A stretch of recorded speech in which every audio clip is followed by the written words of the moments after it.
7 मई 2025 की रात 1:15 पर भारत ने ऑपरेशन सिंदूर के तहत पाकिस्तान में 9 आतंकवादी ठिकानों पर सटीक हमले किए। ऑपरेशन सिंदूर को लेकर हुई प्रेस ब्रीफिंग में विदेश सचिव विक्रम मिस्री ने कहा कि पहलगाम में हुए आतंकी हमले की जिम्मेदारी टीआरएफ ने ली है। हमारी इंटेलिजेंस ने हमले में शामिल लोगों से जुड़ी जानकारी जुटा ली है। इस हमले का सीधा संबंध पाकिस्तान से है।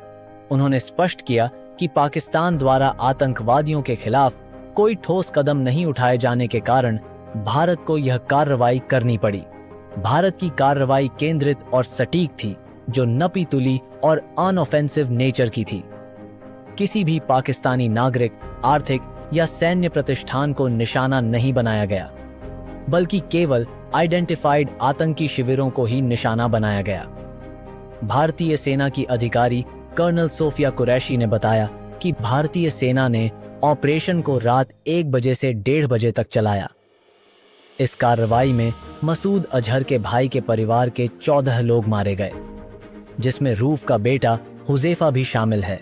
मोस्ट वांटेड आतंकी मसूद का भाई रूफ असगर गंभीर रूप से घायल हुआ है। मुजफ्फराबाद में लश्कर के 2 बड़े आतंकी और वकास मारा गया है। कर्नल सोफिया कुरैशी ने मीडिया को नष्ट किए गए आतंकी शिविरों के वीडियो फुटेज भी दिखाए, जिसमें सियालकोट में पाकिस्तान के अंदर 12 से 18 किलोमीटर की दूरी पर स्थित महमूना जोया शिविर भी शामिल था।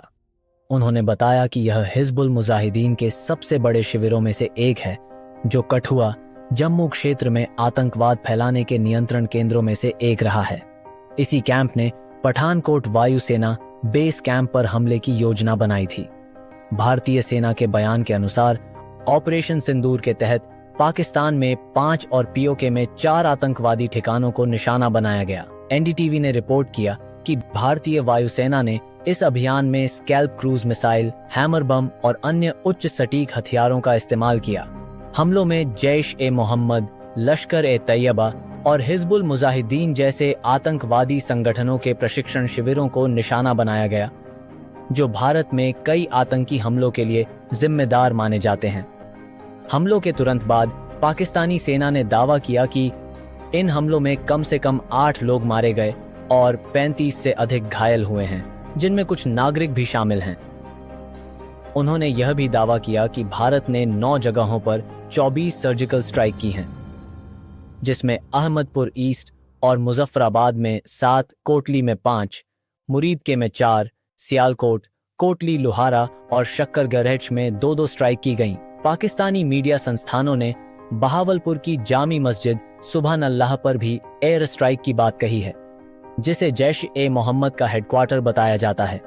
कोटली में हिजबुल मुजाहिदीन का ट्रेनिंग सेंटर और मुजफ्फराबाद में लश्कर का ट्रेनिंग सेंटर तथा हिजबुल मुजाहिदीन हेडक्वार्टर भी कथित तौर पर निशाना बनाया गया। ऑपरेशन सिंदूर में लश्कर का एक बड़ा आतंकी अब्दुल मलिक भी मारा गया। पाकिस्तानी प्रधानमंत्री शहबाज शरीफ ने भारतीय हमलों को युद्ध का कार्य करार दिया, जबकि पाकिस्तानी रक्षा मंत्री ख्वाजा आसिफ ने शुरू में 5 भारतीय विमानों को मार गिराने और कई भारतीय सैनिकों को बंदी बनाने का दावा किया, लेकिन बाद में गलत जानकारी मिलने की बात स्वीकार करते हुए माफी मांगी।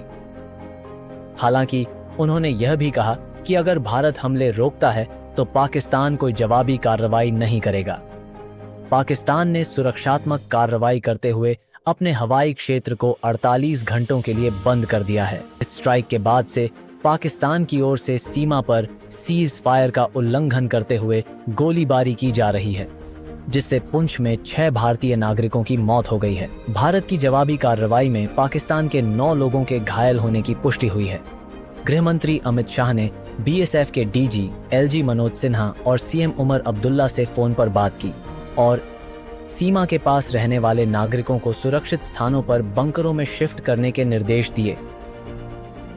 गृह मंत्री ने कहा कि नागरिकों की सुरक्षा हमारी प्राथमिकता है और गृह मंत्रालय ने सभी पैरामिलिट्री के जवानों को छुट्टी से वापस बुलाने के आदेश जारी कर दिए हैं। ऑपरेशन सिंदूर के बाद भारत के एयर डिफेंस सिस्टम ने कश्मीर में पाकिस्तान का एक फाइटर जेट मार गिराया है, जो चीन का दिया हुआ JF-17 था।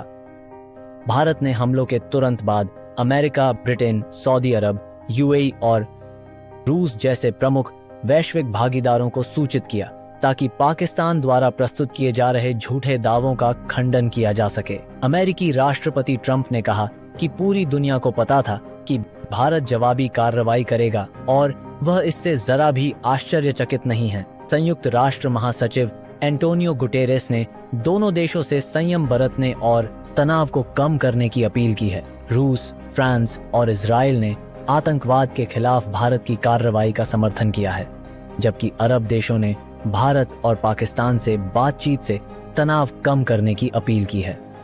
चीन के विदेश मंत्रालय ने ऑपरेशन सिंदूर पर प्रतिक्रिया देते हुए कहा कि चीन को भारत के आज सुबह के आर्मी एक्शन पर खेद है। प्रधानमंत्री नरेंद्र मोदी की अध्यक्षता में सीसीएस और कैबिनेट की बैठकें हुई हैं, जिनमें आगामी सुरक्षा उपायों पर रणनीति तैयार की गई है।